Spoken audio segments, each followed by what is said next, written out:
Luke 16:19-31 contains the account of a very rich man who lived a life of extreme luxury. Laid outside the gate of this rich man's house was an extremely poor man named Lazarus who simply hoped to eat what fell from the rich man's table. The rich man showed Lazarus no love, sympathy, or compassion whatsoever. Eventually, they both died. Lazarus went to heaven, and the rich man went to hell. Appealing to Father Abraham in heaven, the rich man requested that Lazarus be sent to cool his tongue with a drop of water to lessen his agony in this fire. The rich man also asked Abraham to send Lazarus back to earth to warn his brothers to repent so that they would never join him in hell. Both requests were denied. Abraham told the rich man that if his brothers did not believe in Scripture, neither would they believe a messenger, even if he came straight from heaven. First of all, Jesus teaches that heaven and hell are both real, literal places. Sadly, many preachers shy away from the uncomfortable topics such as hell. Some even teach universalism, the belief that everyone goes to heaven. Yet Christ spoke about hell a great deal. The Bible is clear that every person who has ever lived will spend eternity in either heaven or hell. Like the rich man in the story,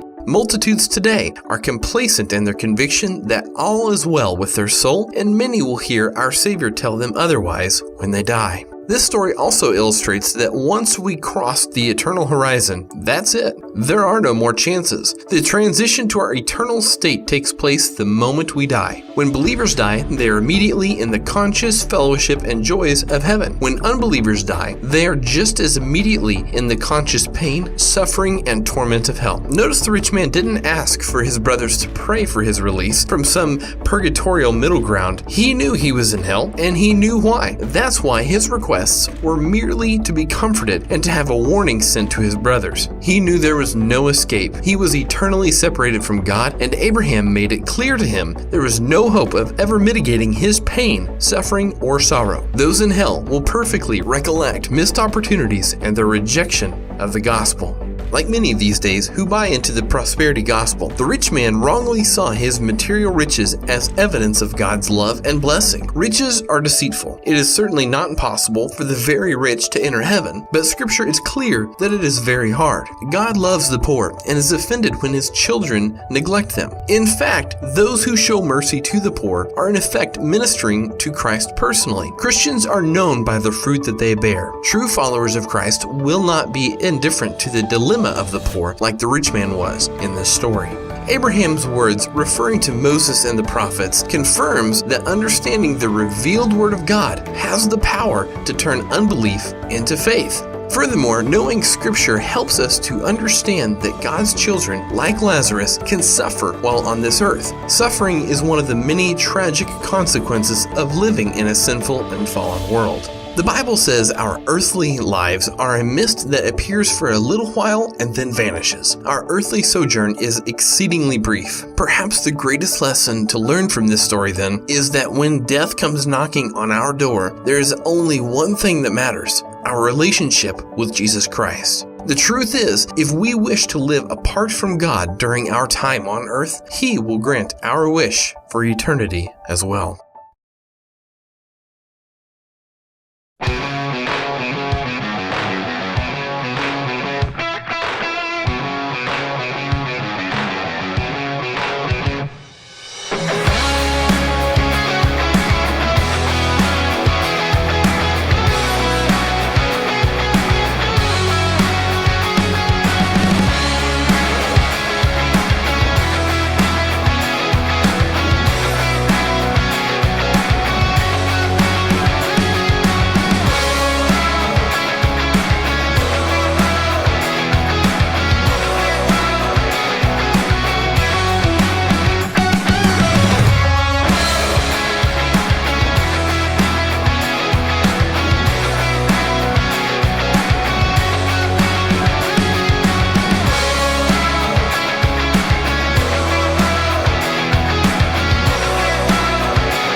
Purihin ang Panginoon.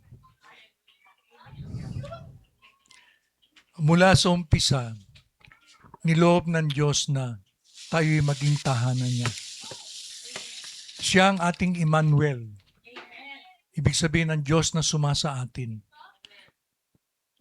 Niloob ng Diyos na hindi tumira sa estatwang bato o sa mga kahoy, sa mga kwintas, sa mga inaakala natin na tirahan ng Diyos. Ang kalooban ng Diyos ay gawin tayong tahanan na kung saan tayo'y nag-aalay ng papuri, pagsamba sa walang hanggang Diyos. Nagbibigay ng kalwalatian sa walang hanggang Ama. Sapagkat simula sa umpisa hanggang sa huli, tayo ang tahanan ng Diyos. Sabihin natin sa bawat isa, ikaw ang tahanan ng Diyos. Amen. Makaupo na po tayo.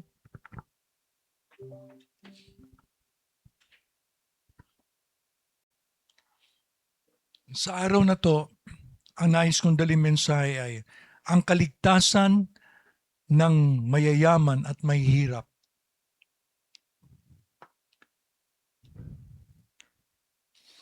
Kadalasan sinasabi natin na ang mga mayayaman sa buhay na ito ay hindi papasok sa langit. Dahil siyempre sinasabi natin may mapera eh. Yung pera nila nagiging sumpa sa kanila. Nagiging daan para magkasala sila, mga bisyo, masasamang gawi sa buhay.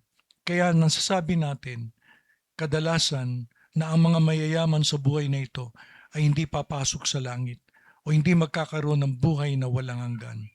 At tanging mahihirap lang ang magkakaroon ng buhay na walang hanggan sa piling ng Diyos. Amen. Katotohanan ba ito? Totoo ba ito? Nang mayayaman hindi papasok sa langit? At ang mahihirap lang ang pupunta sa langit? Pwede kang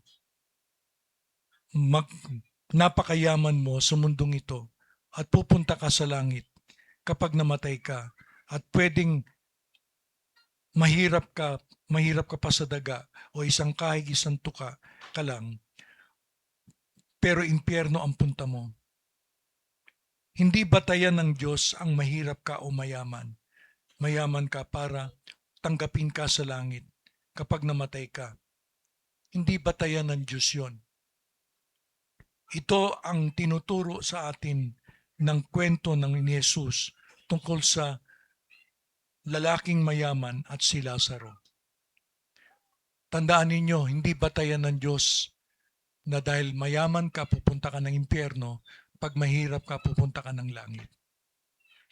Pwedeng mahirap ka pero impyerno punta mo, pero napakayaman mo naman, sa langit ka pupunta.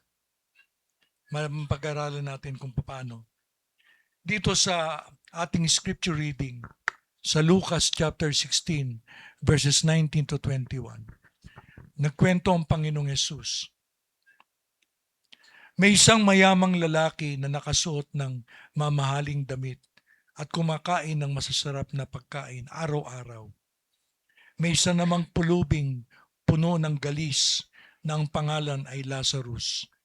Dinadala siya sa labas ng pintuan ng bakuran ng mayaman. Sa Griego yung dinadala, tinatapon, parang yagit. Tinatapon dun sa labas ng bakuran ng mayaman. Gusto niyang makakain, gustong-gusto niya makakain kahit na mga tira-tira lang na nahuhulog galing sa mesa ng mayaman. Nilalapitan siya roon ng mga aso at dinidilaan ang mga galis niya. Nasundan niyo yung scripture reading natin. So, unang pag-aralan natin ang lalaking mayaman at ang mahirap na si Lazaro. Una, yung lalaking mayaman. Siya ay maluho sa kanyang pananamit at pagkain. Sa Griego, nakasuot siya palagi ng damit na kulay purple. Alam niyo po ang purple, ito'y ginagamit ng mga maharlika, ng mga matataas na pinuno. At linong damit, mamahaling damit. At masasarap na pagkain, araw-araw piyesta sa kanyang tahanan. Pero mapapansin natin, hindi sinabing may iba siyang masasamang bisyo. Hindi sinabing tulad ng pambababae, tulad ng sugal, tulad ng paglalasing. No? Ang bukod tanging kasalanan niya, sabihin natin bukod tangi, ang bukod tanging kasalanan niya ay naging maramot siya. Hindi niya minahal ang lalaking pulubi na si Lazaro.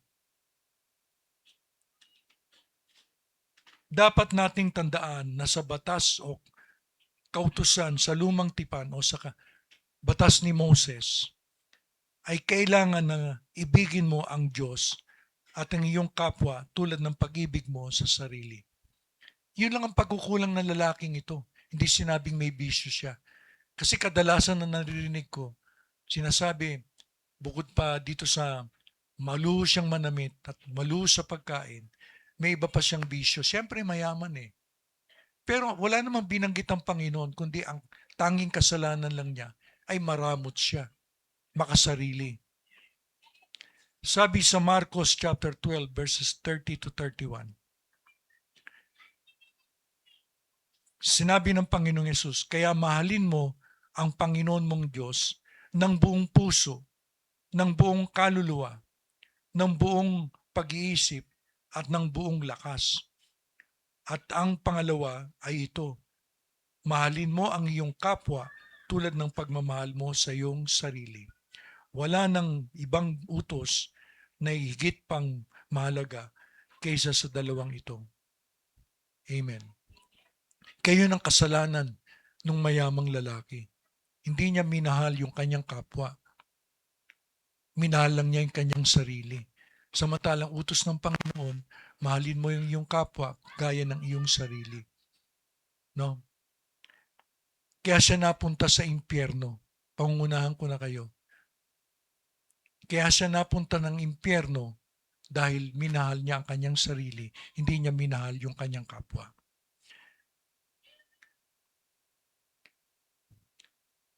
Dapat din nating tandaan na bagamat ang kwentong ito ni Jesus ay nasa bagong tipan, Siyempre, nasa Lucas eh. Technically, sinasabi natin ang Marcos, ang Mateo, Marcos, Lucas at Juan. Technically ay nasa bagong tipan. Pero sila ay nasa lumang tipan pa rin. Nagsimula lamang ang bagong tipan nung mamatay si Kristo sa krus at mabuhay na muli. Yun ang katotohanan mga kapatid. Ang bagong tipan ay nagsimula nung mamatay si Kristo at mabuhay na muli. Amen? Maliwanag ba? Kaya yung mga istorya sa Ebanghelyo na babasa natin sa Mateo, Marcos at Lucas at Juan, kung iisipin natin, nasulat nga sa aklat ng bagong tipan, pero yun ay nasa lumang tipan pa rin.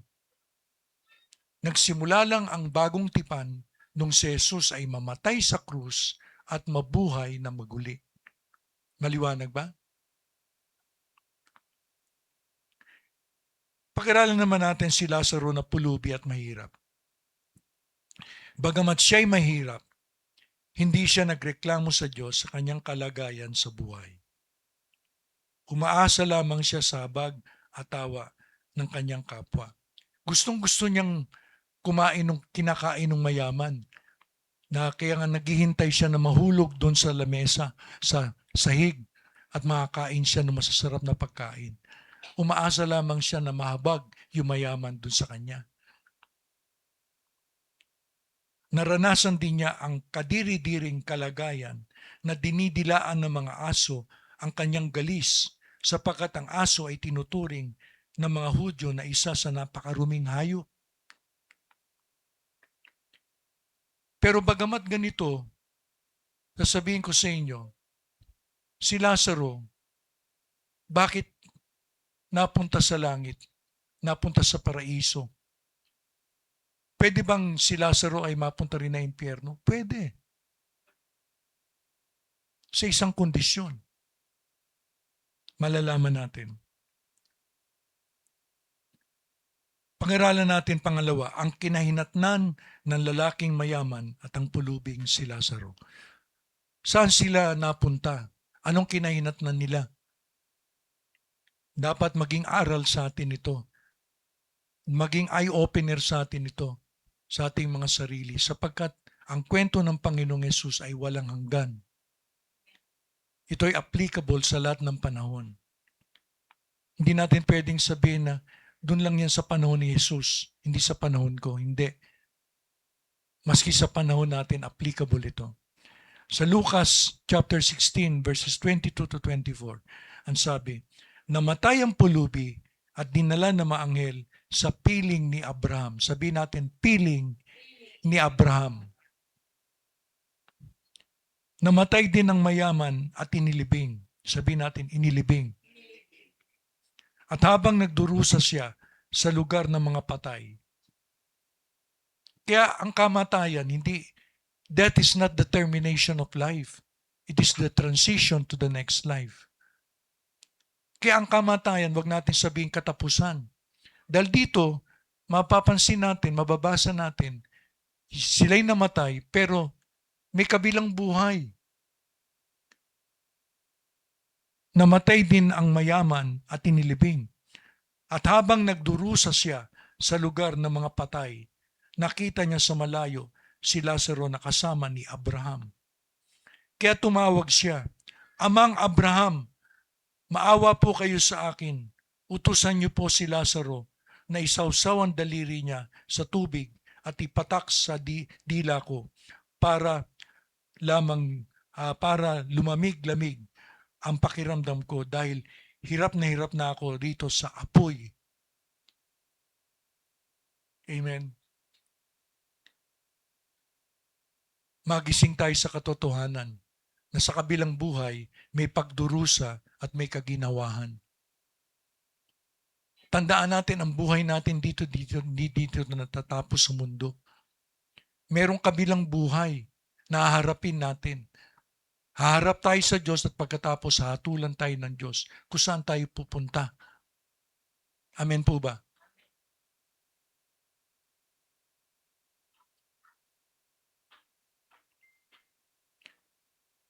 Namatay ang lalaking mayaman at ang pulubing si Lazaro, pero magkaiba ang kanilang pinuntahan. Dali.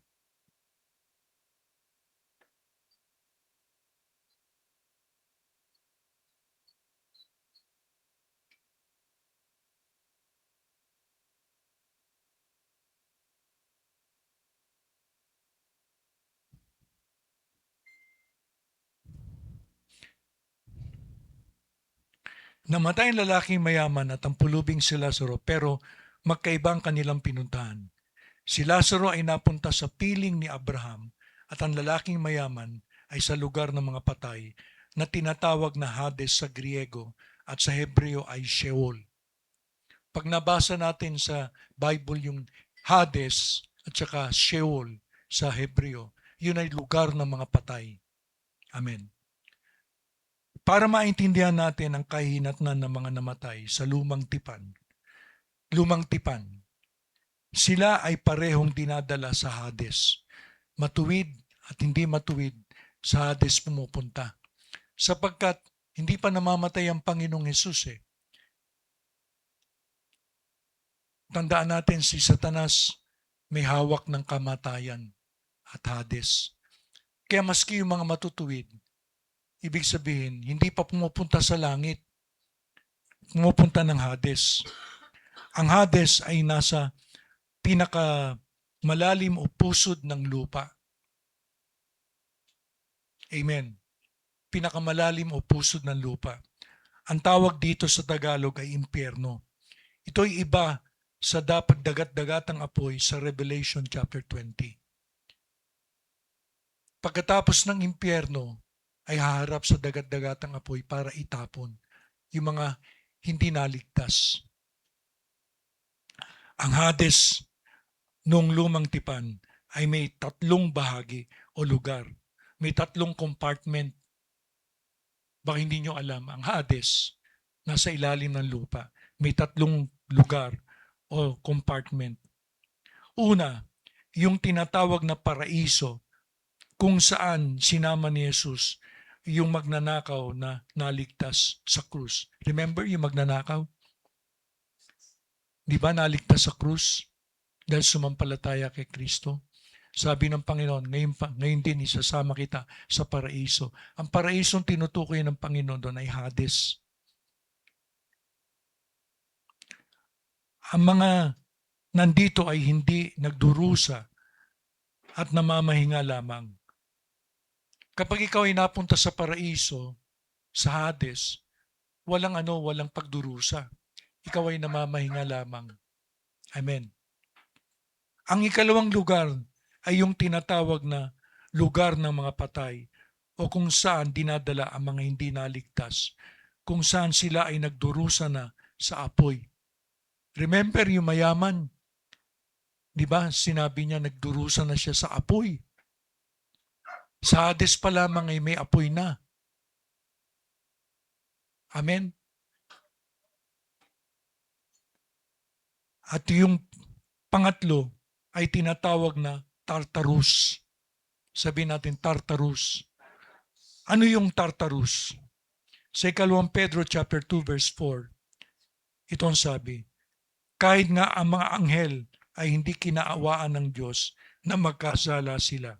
Sa halip, itinapon sila sa malalim at madilim na hukay. Yun nga, malalim at madilim na hukay, Tartarus, para roon hintayin ang araw ng paghuhukom, Day of Judgment. Ang Tartarus ay lugar ng mga anghel noong unang panahon.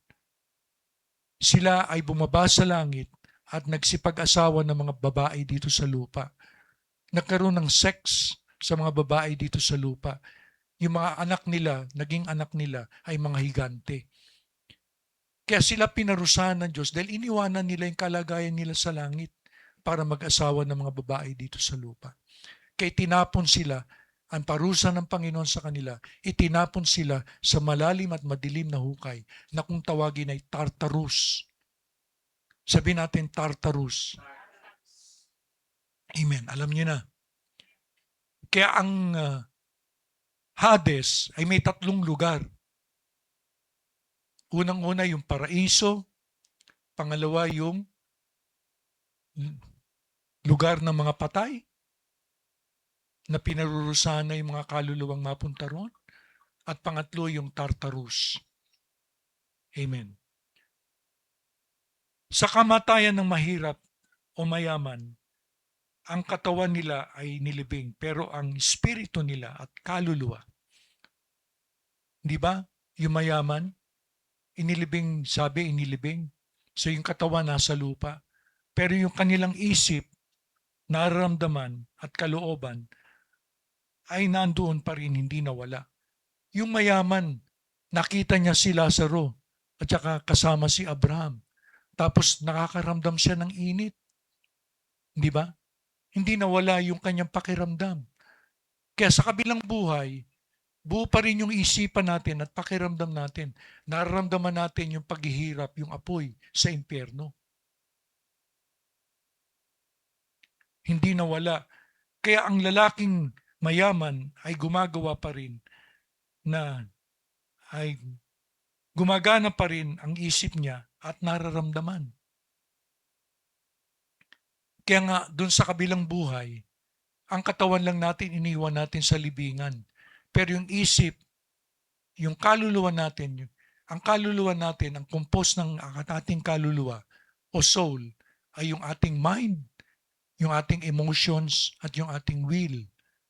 Yun ang bumubuo ng ating kaluluwa. Mind, yung ating isipan, emotion, yung ating nararamdaman, at yung will, yung kalooban.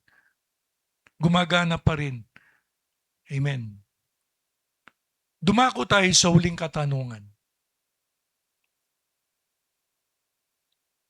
Bakit ang lalaking mayaman ay hindi naligtas, pero si Lazaro ay naligtas at napunta sa paraiso?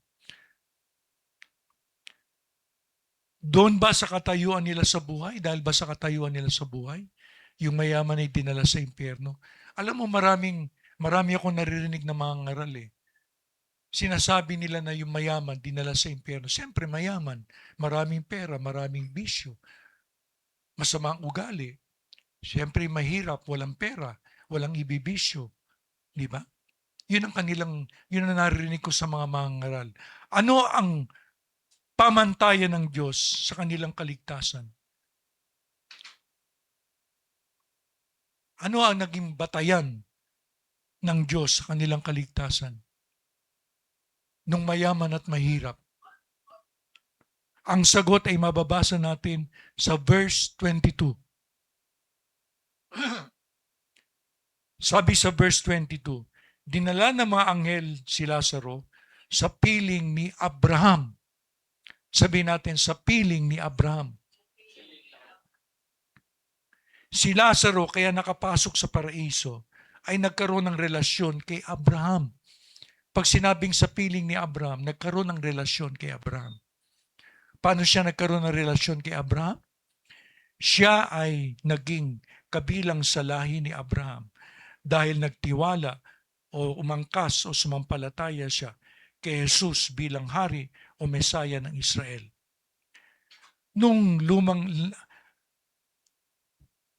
Alam nyo, nung lumang tipan, para maligtas sa mga Hudyo, kailangan sumampalataya sila na si Kristo ay pinahiran ng langis at siyang hari ng Israel.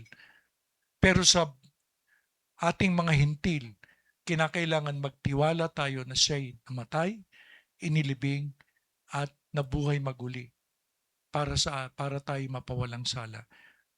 Ang mga Hudyo, they are saved by what you call the gospel of the kingdom. Sabihin natin, gospel of the kingdom. Kailangan tanggapin nila si Jesus na Mesaya o hari. Pero tayo, the gospel of grace. Kaya tayo naliligtas dahil sa biyaya ng Diyos na nung tayo'y magtiwala sa tinapos na gawa ni Kristo, tayo ay pinatawad ng Diyos. Dahil sa biyaya ng Diyos, hindi dahil sa mabubuting gawa, hindi dahil sa nasunod natin ang kautusan. Amen ba? That is the gospel of grace.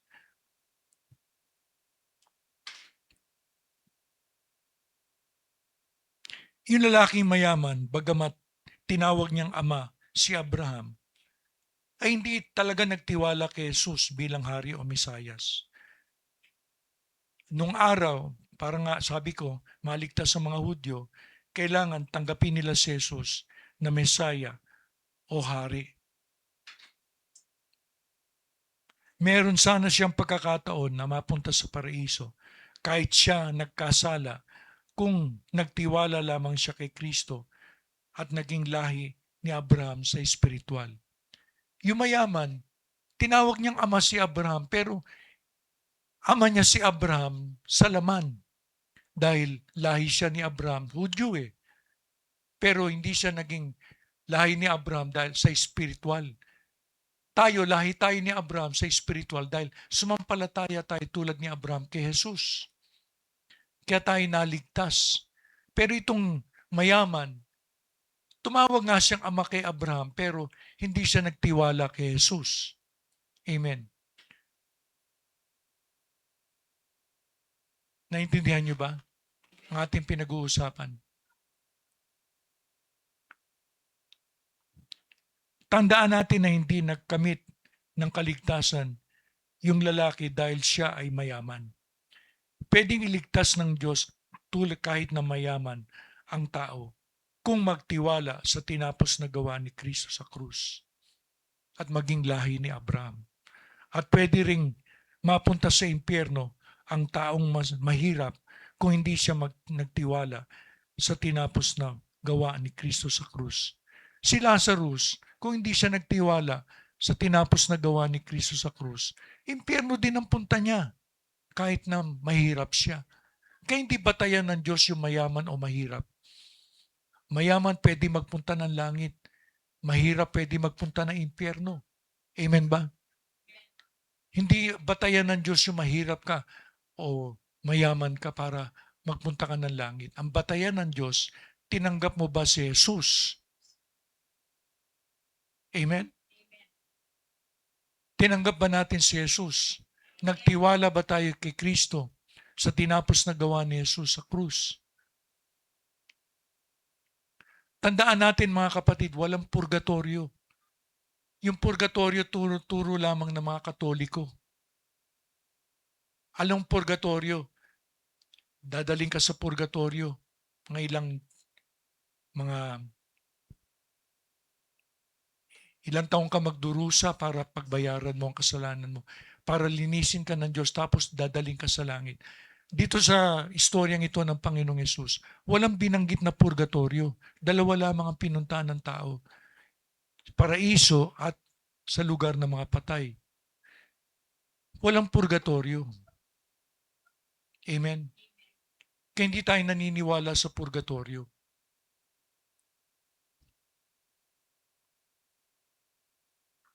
Sa ngayon, ang lugar na tinatawag na paraiso sa Hades ay wala ng laman.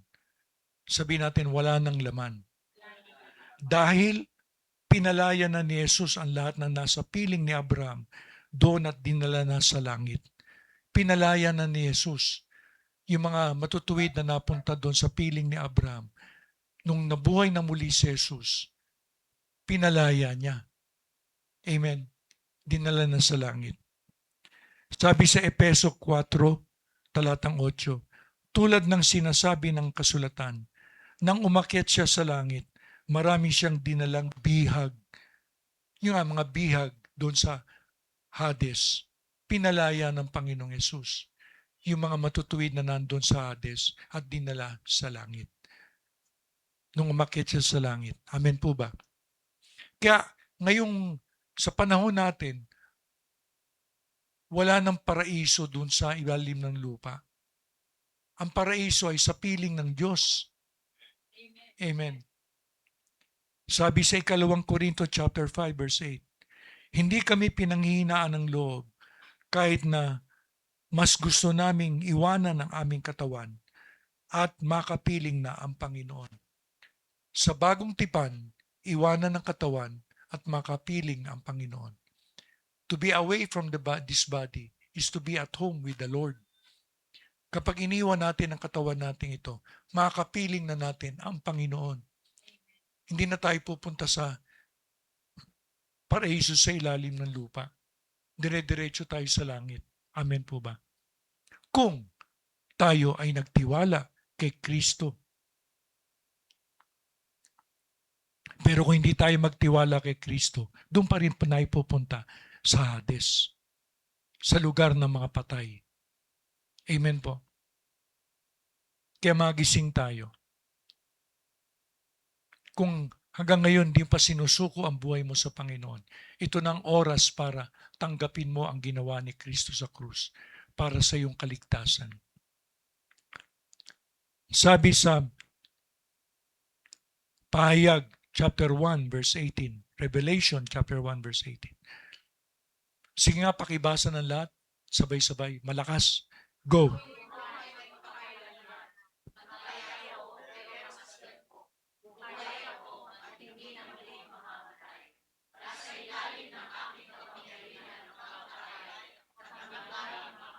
Amen. Nung si Kristo ay nabuhay maguli, kinuha niya yung susi kay Satanas. Kinuha niya yung susi ng kamatayan at ng lugar ng mga patay. Kaya wala nang pupunta doon sa ilalim ng lupa. Dahil kinuha na ni Kristo ang susi. Amen. Siya'y nagtagumpay upang hindi na tayo pumapunta roon sa ilalim ng lupa. Dire-diretso tayo sa langit. Dahil wala nang kapangyarihan sa atin ang kamatayan at ang lugar ng mga patay. Dahil kay Kristo. Hindi dahil sa atin. Dahil kay Kristo. Amen? Kaya nga, ibig sabihin, maging eye-opener ito. Mabuksan ang ating mga mata. Na unang-una, merong kabilang buhay. Amen. May kabilang buhay na doon natin igugugol ang buhay natin. Kung tanggapin natin si Kristo sa buhay na ito. Dahil ang kamatayan, wala nang second chance. Pag namatay tayo, wala nang second chance. Dito sa buhay na ito, it's either tanggapin mo ang Panginoon, manampalataya ka, umangkas ka kay Kristo, or ibig sabihin, i-reject mo ang Panginoon. Hindi ka manampalataya o hindi ka umangkas kay Kristo. Doon ka pa rin sa relihiyon, sa mga maling paniniwala, pinanghahawakan mo. At kung pilit mong binabayaran ang kasalanan mo dito sa lupa, babayaran mo hanggang sa impyerno. Maraming mga tao pilit na binabayaran ang kanilang kasalanan.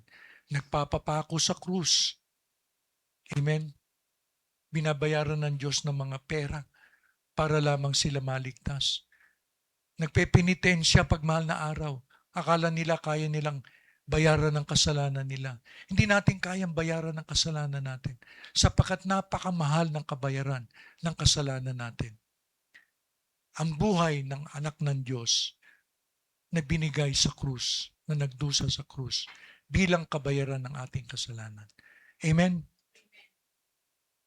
Now, dadako tayo sa life application.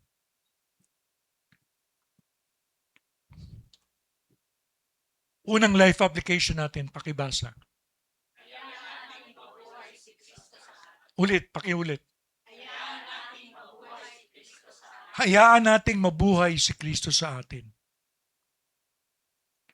Hindi sinabing, hayaan nating ibigay natin ang buhay sa Panginoon.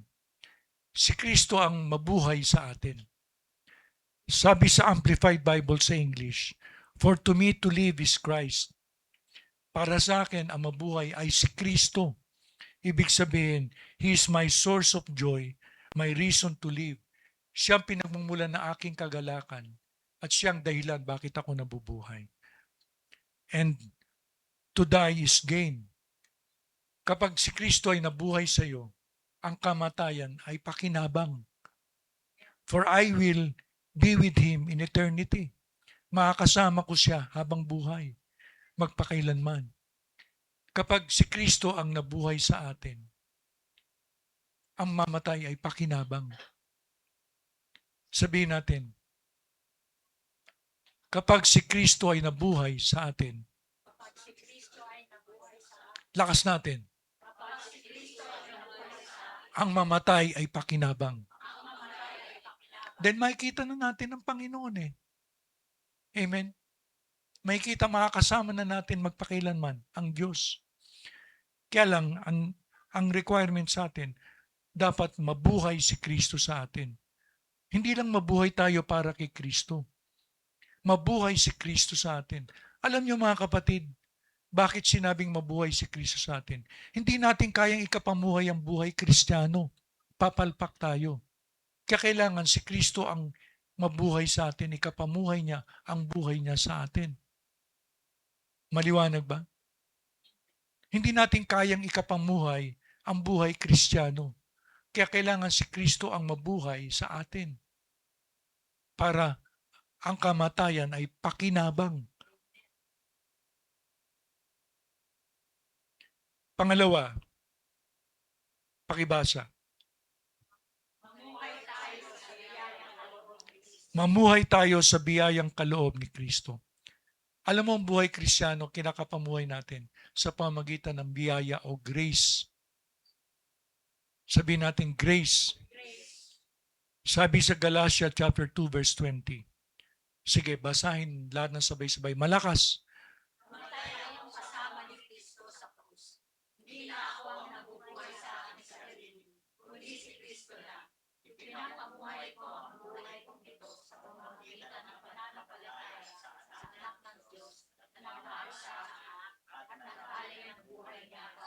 Amen.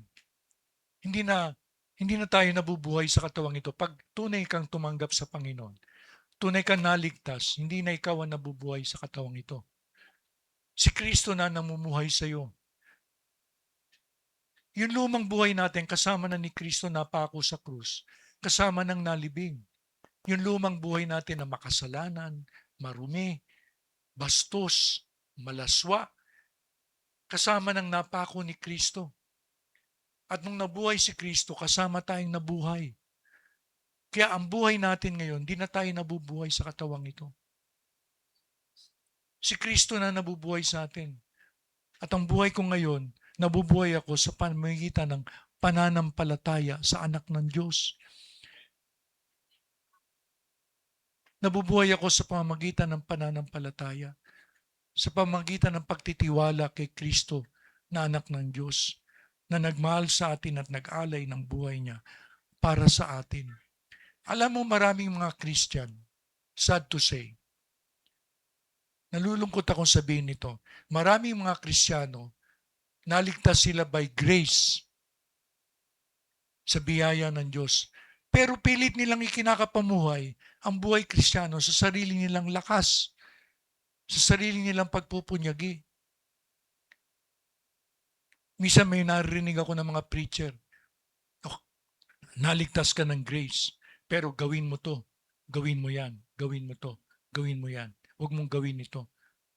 Ibig sabihin, kung naligtas ka by grace, kinakapamuhay mong Kristiyano pamumuhay, by grace din. Sa biyaya din ng Diyos. Umaasa ka kay Kristo. Amen? Kaya, umaasa ka kay Kristo na tulungan ka. Halimbawa, tulungan ka manalangin. Umaasa ka kay Kristo na tulungan ka na magpatawad. Umaasa ka kay Kristo, tumatawag ka kay Kristo na ikaw ay tulungan sa iyong mga ginagawa. Amen. Umaasa ka kay Jesus na tulungan ka mapagtagumpayan ng mga tukso. Hindi mo na ginagawa sa sarili mong kalakasan. Umaasa ka sa biyayang kaloob ni Kristo sa iyo. Amen. Kaya naligtas tayo by grace. We live the Christian life by grace din. Naligtas tayo sa pamamagitan ng biyaya. Ikinakapamuhay natin ang buhay Kristiyano sa pamamagitan ng biyaya din. Hindi sa pamamagitan ng sarili nating lakas o efforts. Amen po ba? Maliwanag ba? Pangatlo, sa life application, basahin ng sabay-sabay. Mamuhay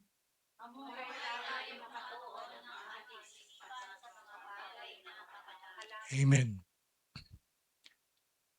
Colossians chapter 3 verses 1 to 2. Pakibasa.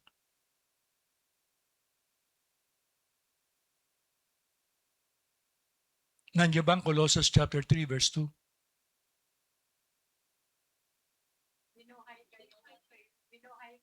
Sabay-sabay.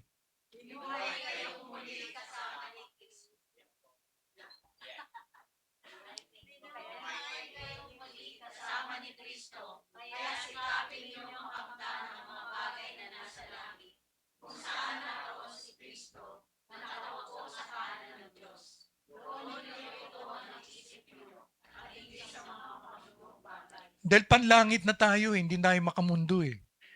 Ituon natin ang ating isipan sa mga bagay na panlangit. Na kung saan mamanahin natin ang kaharian ng Diyos. Mamanahin natin ang buhay na wala hanggan. Kaya yung Kristiyano na may tunay na buhay na wala hanggan, nananahan sa Kanya, di ba sabi ko, kung pinanahanan ka ng anak ng Diyos, ikaw ay may buhay na wala hanggan. Kung may buhay ka na wala hanggan, di mo na iniisip yung mga bagay dito sa mundo. Iniisip mo yung mga bagay na makalangit, kung saan nakaupo si Kristo. Amen. Hindi ka na gumagawa ng mga bagay na makamundo. Dahil panlangit ka na eh. Sabi nga sa Biblia, tayo'y turista na lang dito sa mundo. Hindi ito ang tunay nating bayan. Kaya ang isipan natin nakatuon palagi sa langit kung saan si Kristo naroon sa kanang kamay ng Ama. Yun ang may buhay na wala hanggan. Yun ang magmamana ng buhay na wala hanggan. Nakatuon ang kanyang isipan palagi sa mga bagay na panlangit. Hindi mo na pinapansin yung mga bagay dito sa mundo. Hindi mo na pinapansin yung mga bagay na malalaswa, mga bagay na bastos, mga bagay na hindi nagbibigay ng kaluwalhatian sa Diyos. Ang iniisip mo na panlangit. Dahil you are destined for heaven eh. Sabi nga ni Sister Nilda kanina, yun ang blessed hope natin. Yun ang ating pinagpalang inaasahan na balikan tayo ng Panginoon. Amen. Na balikan tayo ng Panginoon at kunin tayo ng Panginoon, makasama natin siya magpakailan-kailan pa man. Kaya ang isipan natin nakatuon sa mga bagay na panlangit. Amen po ba?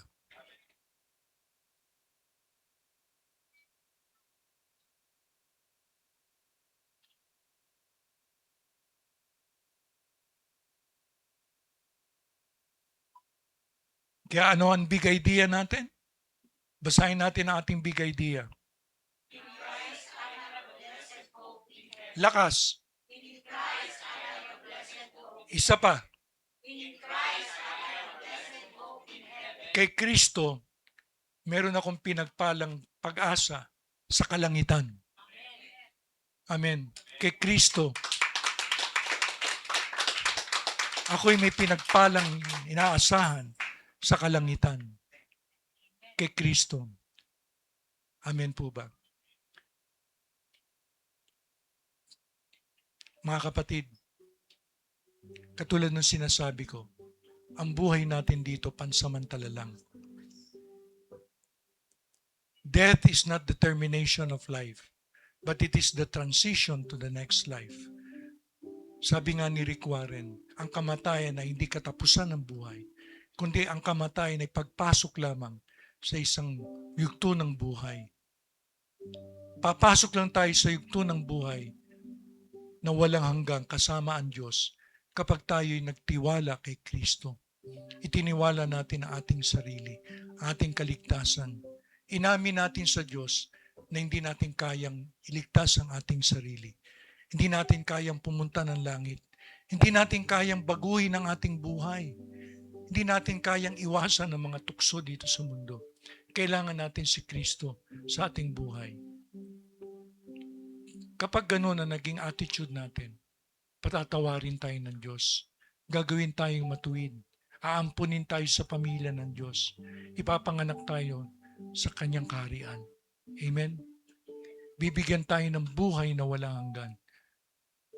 na hindi natin makakamtan sa pamamagitan ng sarili nating mga gawa, kundi sa pamamagitan lamang ng pagtitiwala, pag-angkas, pananampalataya, pananalig kay Kristo Jesus na anak ng Diyos na nagmahal at nagbigay ng buhay niya para sa atin.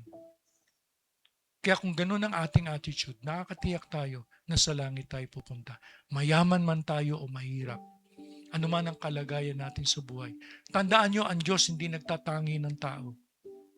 Kaya nga sabi sa Biblia, ang lahat ay nagkasala at hindi nakaabot sa kaluwalhatian ng Diyos.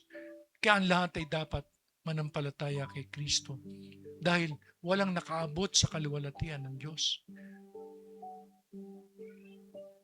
Maaabot lang natin ang kaluwalhatian ng Diyos kapag tayo nagtiwala sa anak ng Diyos.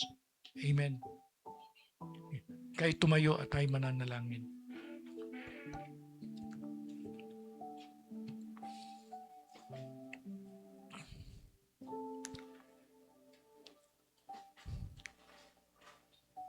Salamat po aming Amang Diyos na nasa langit, na kami tinuruan mo sa araw na to, na nalaman namin na hindi kayo nagtatangi ng tao, mayaman man o mahirap, kailangan ay magtiwala, umangkas, sumampalataya, manalig sa anak mong si Jesus.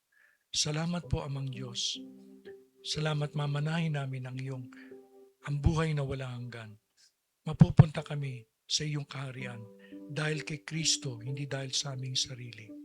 Salamat po Amang Diyos. At tinataas ko po, Panginoon, ang bawat isang narito. Kung sino man sa amin ang hindi pa tinatanggap ang tinapos na gawa ni Kristo, ito na ang time, Panginoon, ipuin mo po ang taong ito para tanggapin niya ang kaligtasang binibigay mo sa pamamagitan ng inyong biyaya.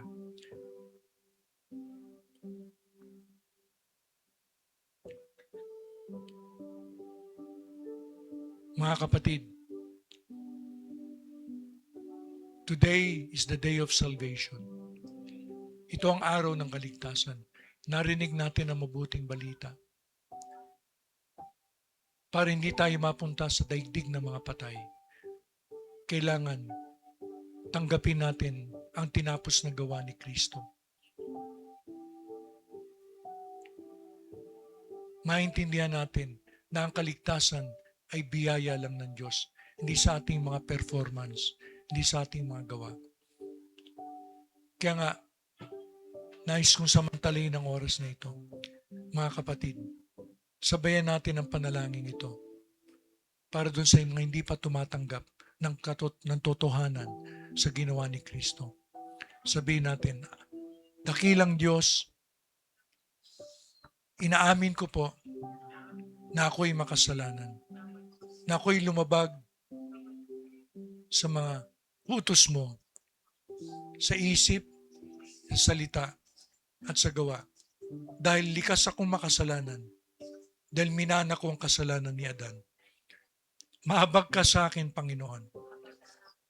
Patawarin mo po ako sa aking pagkakasala. Linisin mo po ako ng banal na dugo ng inyong anak na nabubo sa krus. Panginoon, salamat po. Tinatanggap mo ako sa inyong kaharian. Salamat po sa buhay na wala hanggan na binayaran ng anak mong si Jesus. Salamat po. Ito'y regalo mo sa akin. Salamat po, Amang Diyos. Ito ang aking dalangin sa pangalan ni Jesus. Amen at amen. Palakpakan natin ang Panginoon.